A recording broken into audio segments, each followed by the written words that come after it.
Assalamualaikum warahmatullahi wabarakatuh. Kami dari kelompok 5 mata kuliah Statistika Ekonomi dan Keuangan Islam Universitas Airlangga akan mempresentasikan tugas proyek kami yang berjudul Pengaruh Return on Asset dan Earning per Share terhadap harga saham syariah sektor industri di Indonesia periode 2017-2020. Kelompok 5 beranggotakan 6 orang, yakni sebagai berikut. Yang pertama ada Fitri Makrifatul Musdalifah dengan NIM 3 digit terakhir 008. Yang kedua ada Afifah dengan NIM 3 digit terakhir 035. Yang ketiga ada Arina Rahmatika Dewi dengan NIM 3 digit terakhir 051. Dan ada yang keempat ada saya sendiri Cice Oda Zalumam dengan NIM 3 digit terakhir 135. Yang kelima ada Arika Sinta Nuriah dengan NIM 3 digit terakhir 016. Dan yang terakhir ada Zarotan Nur Toyibah dengan NIM 3 digit terakhir 037.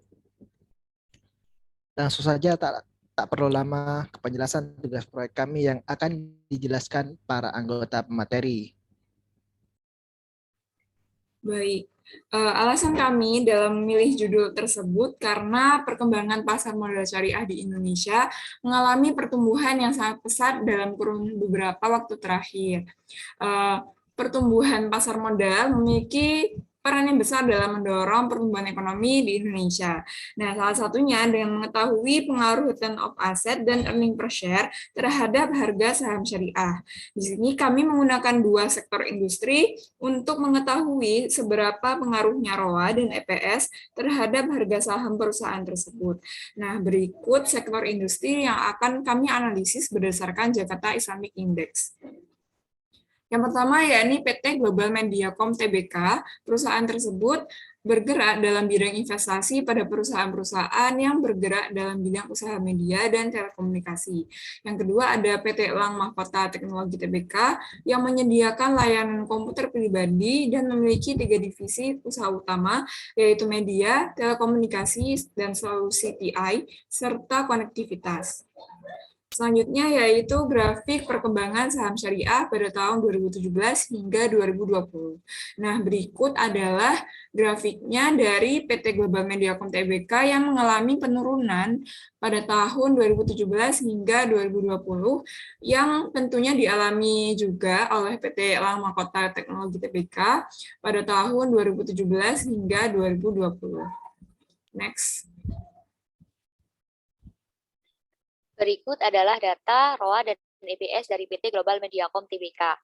Pada tahun 2017, ROA-nya senilai 0,76%, tahun 2018 senilai 0,63%, tahun 2019 senilai 5,33%, dan tahun 2020 senilai 3,15%. Untuk data EPS PT Global Mediacom Tbk di tahun 2017 senilai 0,02 rupiah, tahun 2018 11,08 rupiah, tahun 2019 107,34 rupiah, tahun 2020 senilai 61,34 rupiah. Dan data ROA dan EPS ini mengalami fluktuatif. Next. Dan berikut ini data ROA dan EPS pada PT Elang Mahkota Teknologi Tbk. Untuk ROA-nya di tahun 2017 senilai 2,02%, tahun 2018 senilai 4,27%, tahun 2019 senilai 2,83%, tahun 2020 senilai 0,48%.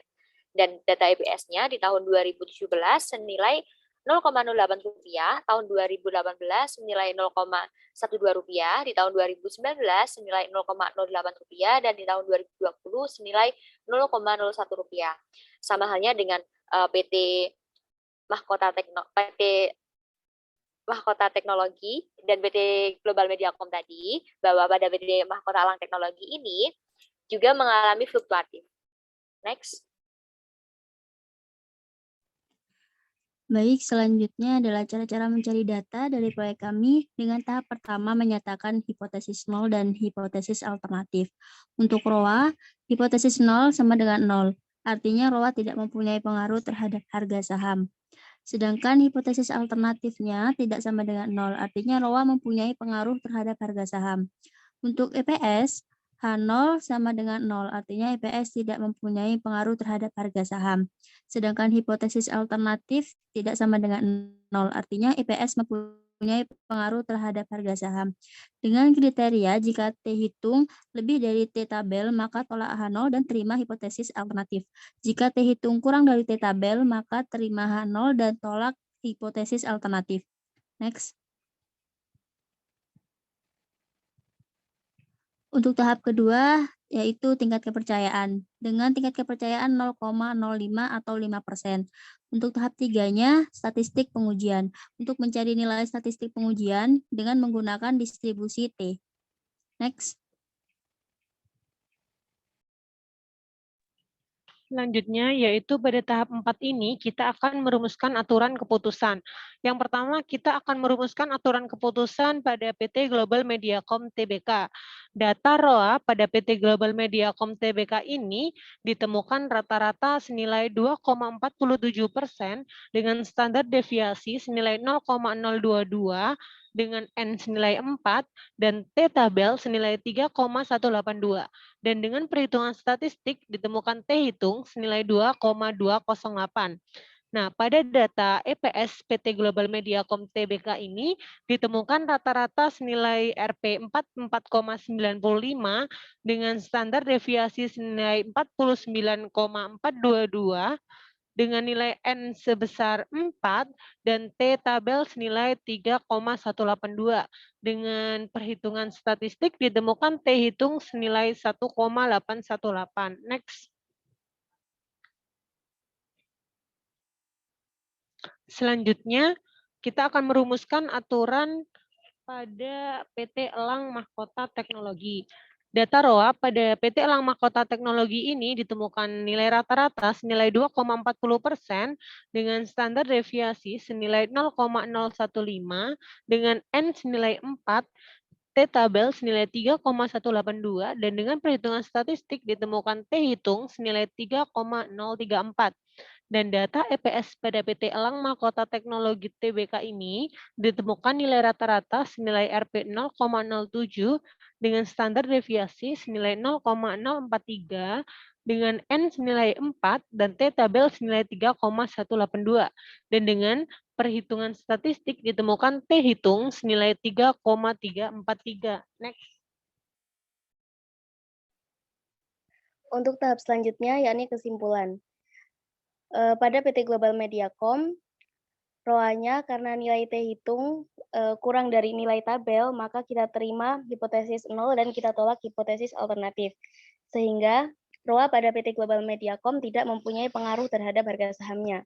Selanjutnya untuk EPS, karena nilai T hitung lebih kecil daripada nilai tabel, maka kita terima hipotesis 0 dan kita tolak hipotesis alternatif. Sehingga EPS tidak mempunyai pengaruh terhadap harga saham. Selanjutnya pada PT Elang Mahkota Teknologi, untuk data ROA-nya karena nilai T hitung lebih kecil daripada nilai tabel, maka kita terima hipotesis 0 dan tolak hipotesis alternatif. Sehingga ROA pada PT Elang Mahkota Teknologi tidak mempunyai pengaruh terhadap harga sahamnya. Selanjutnya untuk EPS, karena nilai T hitung lebih besar daripada nilai tabel, maka kita tolak hipotesis 0 dan terima hipotesis alternatif. Sehingga EPS mempunyai pengaruh terhadap harga saham.